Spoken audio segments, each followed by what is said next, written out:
What if returning to God through repentance is the first step to truly loving Him and others? Be sure na patapusin mo ang video na to para malaman mo ang one big powerful message ni Lord sa iyo that can change your life.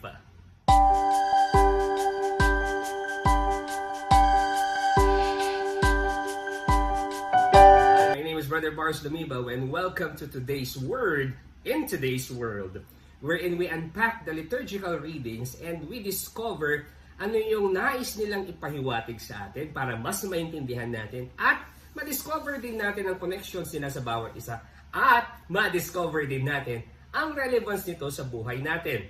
Today is March 13, 2026. And our first reading is from Hosea chapter 14 verses 2 to 10. I encourage you na basahin po muna yung ating first reading.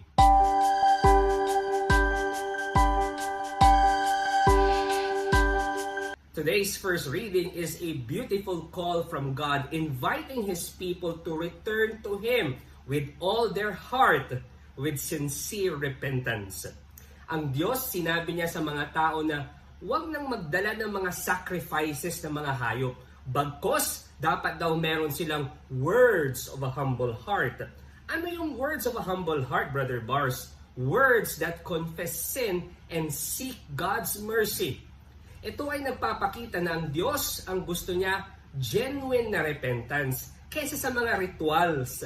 Noong ang mga tao ay tumalikod sa mga Diyos-Diyosan nila at sa pag-rely sa human strength, ang Diyos nag-promise na i-heal niya yung unfaithfulness nila at mamahalin niya sila. His love is not conditional on their perfection but flows from His compassion and faithfulness. Ang Diyos gumamit ng mga examples galing sa nature para i-describe yung restoration na ibibigay niya kapag ang mga tao ay bumalik sa Kanya. He promises to be like the refreshing dew that brings life to the plants, causing Israel to blossom like a lily and take root like a strong tree. Itong mga ginamit na mga analogies ng Diyos ay nagre-reveal na kapag ang tao nagbalik loob sa Diyos, their lives are transformed and become more beautiful. The passage ends with a reminder that the ways of the Lord are right. The righteous walk in them and flourish, while those who refuse God stumble. This message remains relevant today because it reminds us na kahit gaano pa nakalayo ang tao sa Diyos, dahil sa kanyang pagkakasala, ang Diyos laging handa para tanggapin ang tao ng buong puso na nagbabalik loob sa Kanya. True healing and restoration come when we place our trust in the Lord alone.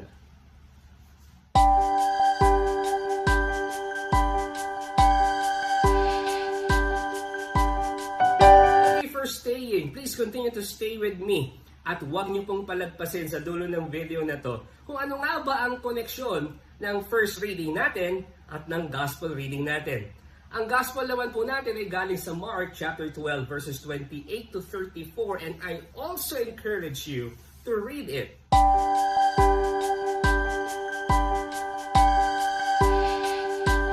In today's gospel passage, a scribe asked Jesus which commandment is the most important. At sumagot si Jesus na siguradong sigurado sa sagot niya.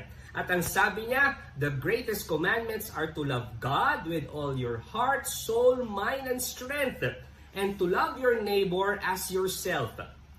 This teaching reminds us that true faith is not measured by rituals o kaya rules o kaya outward appearances.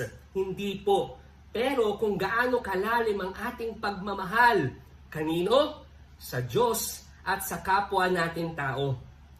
In today's world, these words are very relevant because the world often prioritizes self-interest, material gain, social status over compassion, kindness, and spiritual devotion. Loving God with our whole being means making Him the center of our lives. Trusting Him in our decisions. And seeking His will. Loving our neighbor today might mean showing empathy to those who are struggling. Ano pa? Standing against injustice. Loving your neighbor din po yun. Ano pa? Offering help na hindi naghihintay ng kapalit. O kaya naman treating others with respect and understanding sa trabaho nyo, sa community ninyo, sa paaralan ninyo. Jesus shows that when we genuinely love God and our neighbors, all other commandments and rules are naturally fulfilled. Bakit? Ito po, because love becomes the guiding principle of every action. Above all, today's scripture reading challenges us to reflect on how we can actively live love in concrete ways in the world around us today.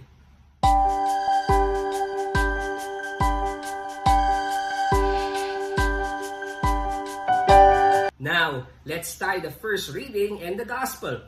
Ano nga ba ang koneksyon nila sa bawat isa?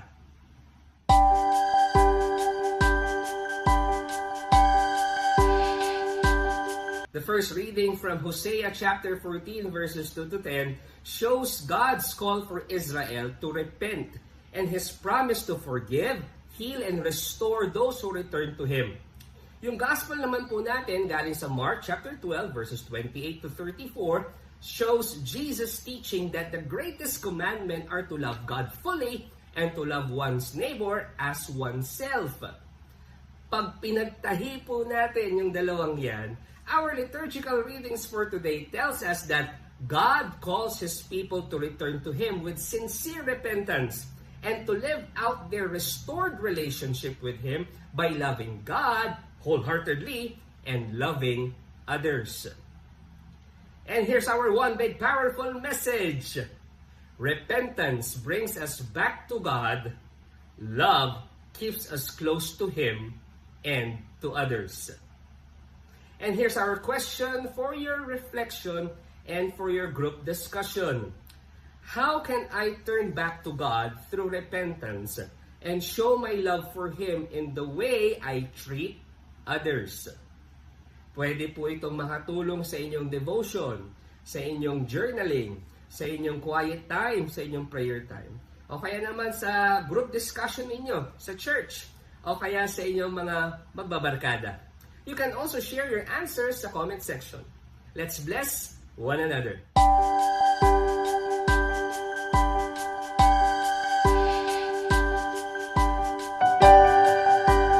Friends, if you're blessed by this episode, can I ask a favor?